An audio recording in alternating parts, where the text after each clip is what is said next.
कल्पना कीजिए, अगर आपको आपके ही देश से दूर ले जाया जाए, आपको एक मंच पर खड़ा कर दिया जाए और लोग आपको देखने के लिए टिकटें खरीदें, लोग आपको देख के हंसे, तालियां बजाए और गंदे गंदे कमेंट करें।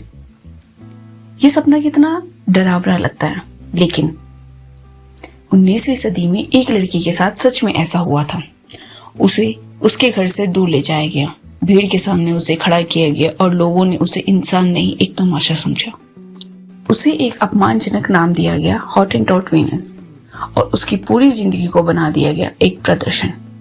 ये कहानी है सातरजी या सारा बार्टमैन की। आज हम इतिहास के उन काले पन्नों को खोलेंगे जहां एक इंसान की जिंदगी को सिर्फ मनोरंजन बना दिया गया। सन 1789 में दक्षिण अफ्रीका में जन्मी सातरजी कोई समुदाय से थी। उनका जीवन बिल्कुल सामान्य था। वह अपने परिवार के साथ रहती, पशु पालन करती और प्रकृति के बीच एक शांत जीवन जीती थी। सातरजी का शरीर प्राकृतिक रूप से अलग था। उनके हिप्स सामान्य यूरोपियन शरीर से बड़े थे, लेकिन उनके अपने समुदाय में यह बिल्कुल सामान्य था।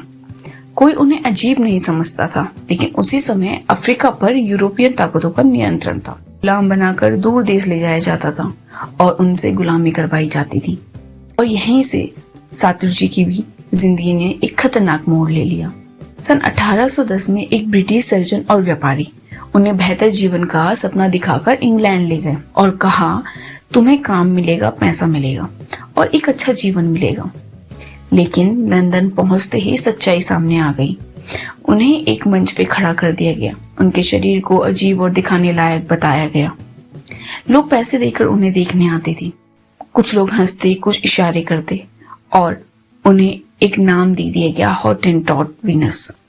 एक ऐसा नाम जिसने उनकी पहचान को तमाशे में बदल दिया। कुछ सामाजिक कार्यकर्ताओं ने इस पर सवाल उठाए और 1810 में लंदन की अदालत में मामला पहुंचा। क्या वह अपनी इच्छा से वहां पहुंची है या मजबूरन वहां है? लेकिन अदालत ने भी कहा वह स्वेच्छा से काम कर रही है। इतिहास आज भी इस फैसले पर सवाल उठाता है और शर्मिंदा है। सन 1814 में उन्हें फ्रांस ले जाया गया। पेरिस में उनका प्रदर्शन और भी अपमानजनक हो गया। उस समय के प्रसिद्ध फ्रांसीसी वैज्ञानिक जॉर्ज क्यूविक ने उनका अध्ययन किया।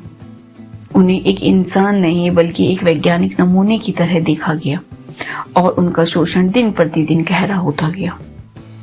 सन 1815 में केवल 26 वर्ष की उम्र में सातरजी की मृत्यु हो गई। कारण बताया गया गरीबी और बीमारी, लेकिन असल में यह वर्षों से शारीरिक और मानसिक शोषण का परिणाम था। आप सोच रहे होंगे कि चलो अब उन्हें शांति मिली होगी, लेकिन नहीं। उनकी मृत्यु के बाद उनके शरीर को डिसेक्ट किया गया।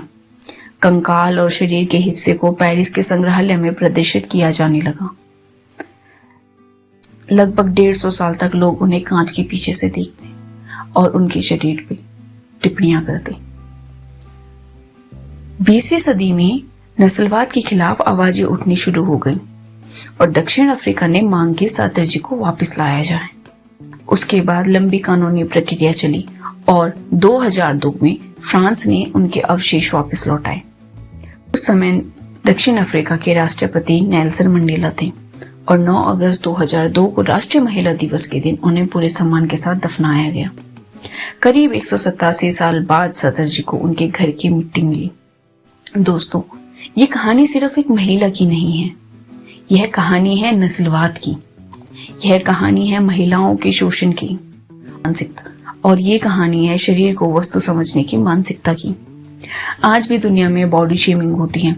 लोग रंग, आकार और वजन पर टिप्पणी करते हैं और हम अक्सर मजाक में हंस देते हैं, बिना ये सोचे कि हमारा मजाक किसी का मानसिक शोषण बन सकता है।